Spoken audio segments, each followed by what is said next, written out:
الحمد لله رب العالمين الصلاة والسلام على خاتم النبيين وعلى آله وصحبه أجمعين أما بعد فأعوذ بالله من الشيطان الرجيم بسم الله الرحمن الرحيم قال الله تعالى في سورة الأنفال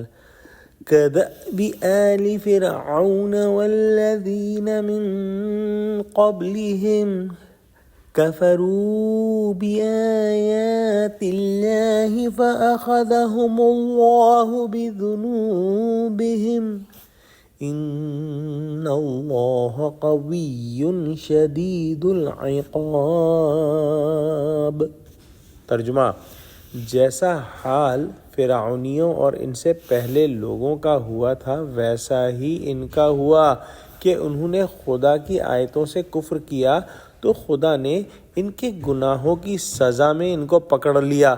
بے شک خدا زبردست اور سخت عذاب دینے والا ہے۔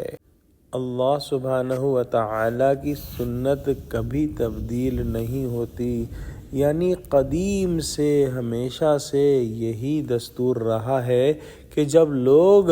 اللہ سبحانہ و تعالیٰ کی آیات کو جھٹلاتے ہیں، ان کی تکذیب و انکار کرتے ہیں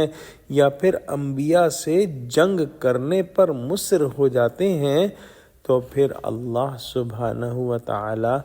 ان کو کسی نہ کسی عذاب میں جو ہے وہ پکڑ لیتا ہے،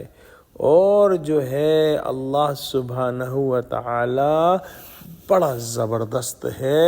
اور اللہ سبحانہ و تعالیٰ سخت عذاب دینے والا ہے۔ دعا کرتے ہیں کہ اللہ سبحانہ و تعالیٰ ہم کو قرآن کا فہم عطا فرما، ہم کو سچوں سے جوڑے اور ہم کو صراط مستقیم پر قائم فرما دے، آمین۔ وآخر دعوانا الحمد للہ رب العالمین، والسلام علیکم ورحمۃ اللہ وبرکاتہ۔